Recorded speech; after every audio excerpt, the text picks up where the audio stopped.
Hey guys, Kurt from Time Machine Transport. So, was working, doing a bunch of stuff, and this is going to be part two of that electrical video. So, anyways, you guys, at the end of the day, this is super good training. I've explained this before, some videos. If you guys are into trucking, you should really learn about your equipment. And one of the first things that's a cheap tool is having one of these test lights. Super great tool to have. All the lights are tested, everything's good. I did find a problem though. So this main line that comes from the front of the truck, it had a plug right here. Actually, let me see if I can find it. All right, so this was intermittent. I don't know if it's just because it's so old and it dry rotted or whatever, but I had everything wired and lights started flickering. Everything was just not good. So come to find out, it's also a bad plug. Not only were the connections that I showed you guys on the first video all corroded and broken. So I know guys make fun of me for using wire nuts. However, if you do it properly, this wire nut's going to hold up better than your butt connectors. And if I go to add, I don't know, some extra lights or whatever in the back or whatever the case is, all I got to do is just take this wire nut off and add the wire to it, twist it on, and re-silicone it. As you can see, all my connections are silicone very well. And don't be shy on the silicone if you decide to do it this way. I did use a couple butt connectors on the smaller wires, but I couldn't do what I really wanted to do just because there were so many things. The backup light, obviously these are the tail lights and those and those. So if you don't really know about, if you don't know now, you know, Nicole. You can see these different colors here. So you got your white as your ground, yellow is your left turn signal, green is your right turn signal, I believe. Yeah. Brown is your running lights, and if you have a backup light, it's going to be the red one. And it's easy to test that by putting your test light on the wires, going and turning on your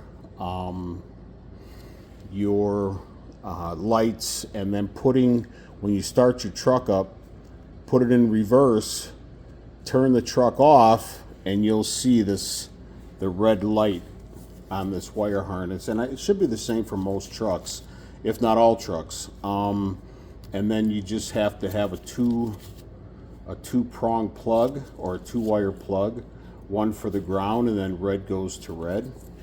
I did not know that until I did it myself. So yeah, I just wanted to show you. Like I said, you don't want to be cheap or stingy on the silicone. Once I clean this up and I tape everything down, zip tie everything, it's going to go right up behind here, so you won't even see the wires. Kind of got away on me with the silicone. So yeah, so this is the final product. Well, not the final product, almost the final product. But I wanted to just show you guys that. So if you don't know anything about electrical, I thought there was a splice over here because I had everything, I was questioning everything. So I actually cut this open because I was getting the flicker and lights back here. And I had to open that up, but it's just a super, super long armor cable or armor, whatever they call this stuff. Anyways, so I'm gonna put you on pause. All right, we got all lights on, all uppers.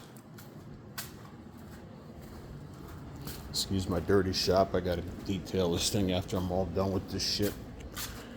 And then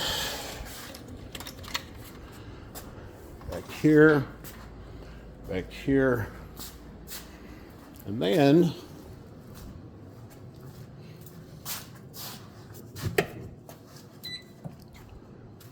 What the hell is that? That's weird.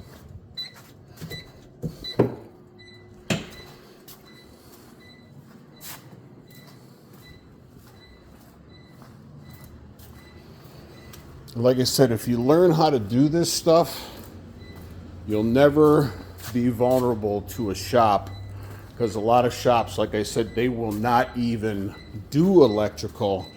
And if they do, they are going to juice or gas the shit out of you. So it would definitely behoove you to go back to my videos. And I mean, there's a lot of other videos out on the YouTubes. However, I've become pretty good at it. I'm not some sort of electrical genius by any means, but it's definitely worth